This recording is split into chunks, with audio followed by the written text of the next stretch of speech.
Leanne Tran, psychologist who's worked with families whose kids don't fit the mould for almost 20 years. I've worked with children for decades, but I know parents are the real change makers when it comes to their kids. Having 3 kids of my own means I know it's not easy. Parent Like a Psychologist is all about simplifying how you support your kids with psychology information filtered through years of experience to take you from overwhelmed to confident. Come on in. Hi parents. Who is with me that they are also feeling the end of year burnout that comes with all the busyness of this time of year? I know it's certainly not just the kids I talk to who are feeling this way. It's also their parents. So I just want to say you're not alone today. I know what it feels like, and lots of the parents I talk to do as well, and they're in the same boat. So I am going to, cover a quick topic today, I guess, because, well, quick for me in that I talk with parents about this all the time.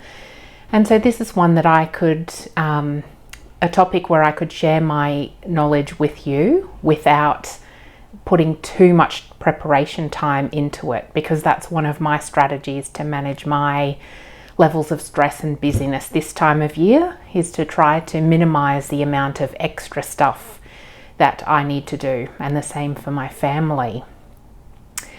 I am going to talk about cognitive assessments today because I looked back over my podcasts and realized I haven't done one on that area, completely on that area before. And so because it's something I do really commonly, and your kids, whether they are autistic or have ADHD or are developing along another path, may need a cognitive assessment, or you may have had one and not quite understood what it meant. And that's something I commonly hear parents say as well. And that's a real shame, because I feel like as psychologists, our job is to not only do the assessments, but to communicate it in a way so that parents can understand. But not only that, my marker of success is when parents go, yes, that is absolutely them. You've got it. And then I feel like parents and teachers can understand a child as well. So some of the reasons you might get a cognitive assessment are if you're worried your child's not developing and meeting their milestones as they should, particularly when younger, moving into that kindy, preschool kind of age. Another reason might be if they have met milestones but are struggling with day-to-day tasks or things at school with learning, problem solving, that kind of thing. And another might be if they're doing really well with everything except learning, and there seems to be some disconnect. And maybe you feel your child knows things or can understand, but they just can't express it properly. Those are probably the 3 key areas or times at which I'd be thinking about a cognitive assessment. When you see a psychologist for that, ideally, this should always happen really, is that you meet with a psychologist first, because cognitive assessments are a big investment of time and money. So we want to make sure that we are on the right track first. We want to make sure that you need it, and we want to make sure that we can choose the right one, and also that it's the right time to be doing an assessment. Some of the reasons it might not be the right time is if there are other things going on, perhaps like significant anxiety or mental health difficulties, ADHD that might not be identified yet and might be affecting learning, or other things like kids are in the midst of really big life changes. The other big thing we want to work out is whether your child has enough language ability to do the regular assessments that psychologists might do.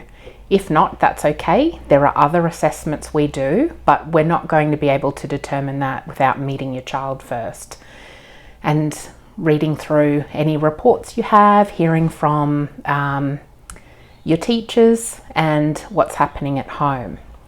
I think it's a great opportunity to also then ask questions about the type of assessment, what it's going to tell, how it might be helpful, so that you can decide how to use your resources the best way.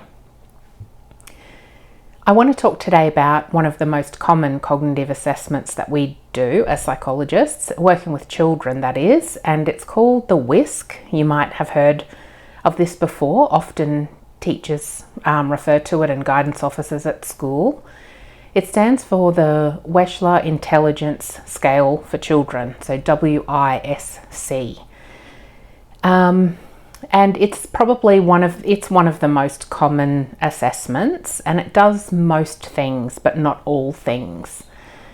So I'll refer to that a little bit, but I don't think you necessarily need to know the names of the different assessments and that kind of thing, because your psychologist will take care of that for you. But what you really need to know is what they measure, I think, and that can help you decide whether that's going to be the right step for you and your child. So cognitive assessments are based on a model of intelligence that maps out really so many different areas of intelligence. And it's only really 5 to 7 of these that we measure in cognitive assessments. And so that's the routine ones. I always explain it to kids that cognitive assessments are great at predicting how kids might go at school, and they don't necessarily predict how kids go in life.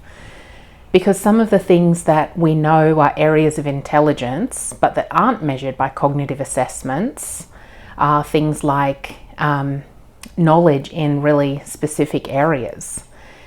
And those are things that might be utilised in jobs and careers, vocations, but not necessarily at school. It's not likely that that's going to be tapped into in a great deal. So the results are good at lining up with the school system, but that's all. I think, in general though, if skills are delayed across the board, it does give a bit of an indication of what life might be like, in the sense that kids might need more support. But again, that doesn't line up exactly with success. And it also depends on how you define success in life. So the WISC is the assessment that's commonly used, and it measures 5 different areas of cognitive abilities. The WISC measures verbal comprehension, processing speed, working memory, visual spatial skills, and fluid reasoning. And I'll go through what those things are in detail now. Verbal comprehension is the first cognitive ability measured in the WISC. Verbal comprehension really reflects, well, actually, maybe I won't even talk about what it's called in the WISC so much, but what it measures is this fluid, actually it's not fluid reasoning, let me go back.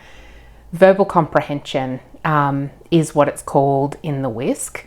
What it really measures is crystallized knowledge. So what that means is the ability to understand and store away information.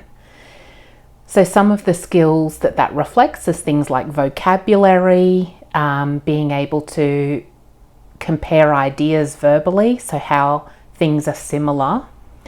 And it really reflects the ability to learn those things and store them away, so that you've got a bank of general knowledge. So it's not so much problem solving and using the knowledge, but it's the ability to store it away and remember it for later.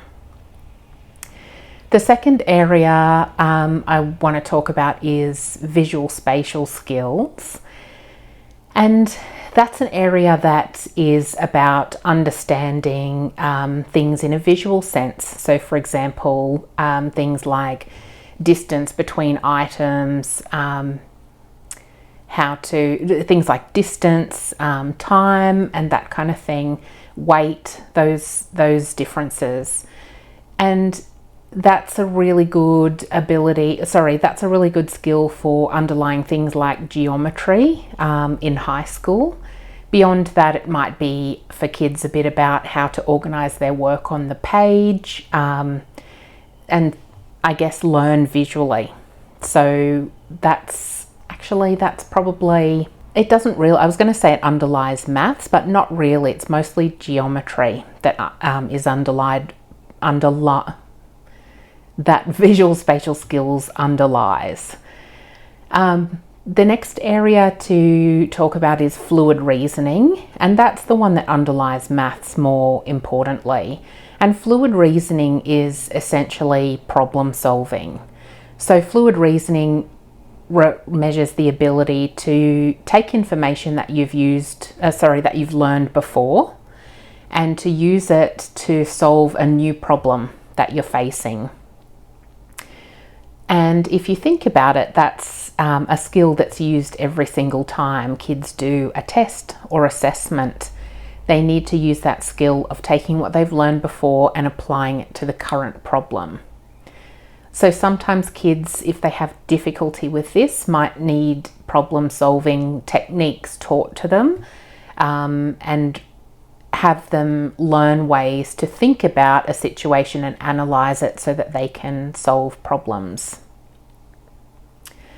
The fourth area, we're up to 4 now I think, is working memory. And working memory is a really important skill in not only school but lots of things across life. I've talked about it before a bit in the some other episodes about writing and that kind of thing. Working memory is the ability to keep information in your mind as you solve a problem. And it's usually seconds, possibly up to minutes that's talking about. And so I often describe it to parents as remembering what you need at the shops as you go around and do the shopping. So you might be rehearsing that little mental list of thinking about the 4 or 5 things that you need. You usually forget one at least. Well, I do anyway. And how that's used in the school context or in real life is, for example, kids having to remember what sum they're trying to do while they compute it. Or it might be remembering the requirements of a writing task as they're actually writing it out. In real life, it can reflect things like being able to remember if you give them 3 or 4 instructions, being able to remember those for long enough for them to complete it. And I don't know about any of you guys, but at the moment I've noticed that working memory around our house seems to be a little bit poorer than usual. And working memory is something that is affected a lot by stress and anxiety. So keep that in mind. Maybe it's worth simplifying demands and instructions at this busy time of year. The 5th area measured on the WISC is processing speed, and that means how quickly a child can execute certain cognitive functions. So it's not about ability to do these things, it's purely about the speed. How quickly your kids can do simple things once they've learned it over and over is what processing speed measures. Processing speed difficulties make it hard to do a range of things because of the fact that when the brain is working through it slowly, some things get forgotten, some things kids don't have time for, and that kind of thing. You might notice if your child has processing speed difficulties, you might notice that they take a long time to process after you've said something to them or given them an instruction. And they might take a while in formulating their answer and getting it out. Sometimes it's just can be the rate of completing work is quite slow. At home, I guess that's around getting ready sometimes in the morning or completing tasks, could be processing speed. So those are the 5 things that's measured by the whisk. There are 2 other things that can be really useful to measure as well, particularly if kids have learning difficulties. The first one of those is an ability called long-term retrieval, and that is made up of a couple of different cognitive skills, but as a broad area, it means how fluently or efficiently kids can recall things they've learned a long time ago. And so when I'm measuring this in kids, it's often 2 areas. One is associative memory.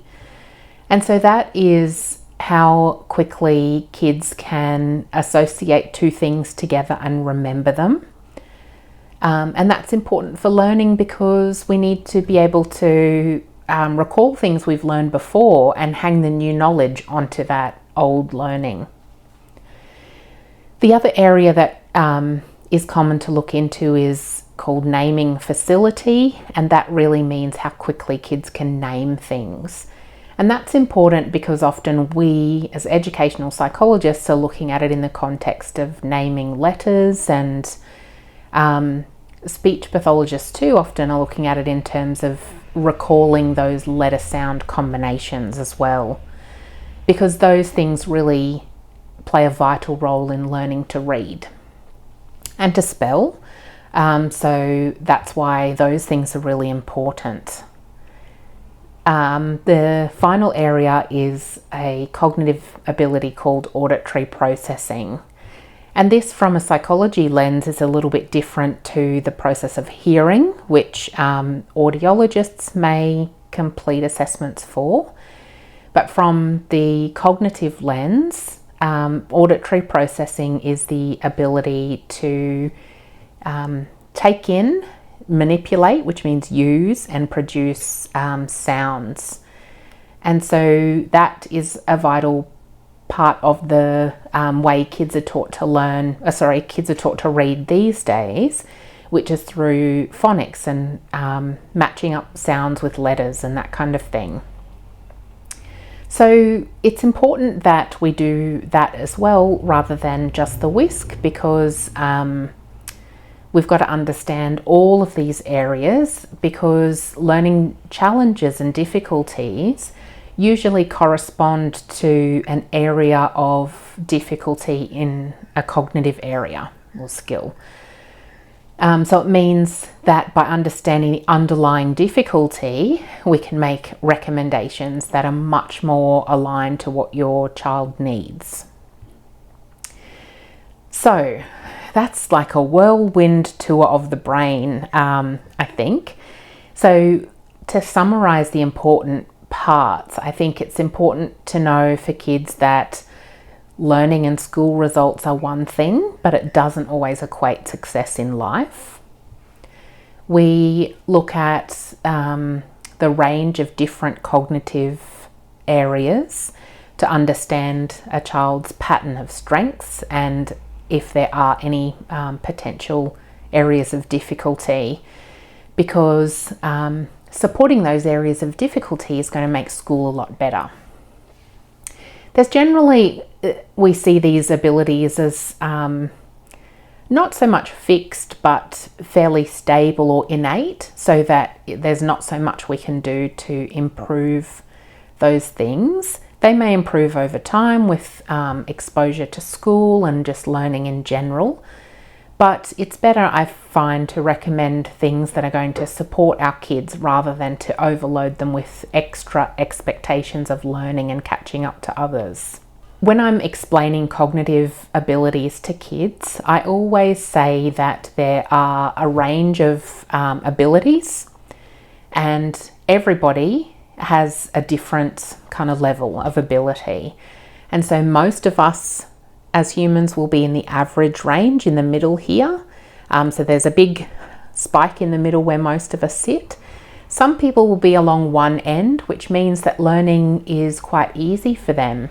Things come to them quickly. They don't seem to have to put in much effort. And there are people down the other end where learning is harder for them. Things come to them more slowly. They might need more repetition and practice, and learning is more effortful. And sometimes I think we worry that telling kids will reinforce how they feel, like maybe negative thoughts or feelings about themselves. But I think kids are smarter than we give them credit for a lot of the time, and giving kids an understanding of themselves is most of the time beneficial, because they probably already know what they find hard, and having an explanation that makes sense to them, but also giving them strategies to move forward can be really reassuring and affirming and helpful for kids. So I usually show them this pattern, say we all have strengths, and some of us have difficulties in certain areas. That's okay. We'll recommend some strategies to support them at school. I don't know if there's actually much more to say on the topic, because I just wanted to give a really good basic overview of what cognitive assessments measure, because I think lots of the time people come to me and they don't know, and they might say that school told them they needed one, or the pediatrician told them they needed one.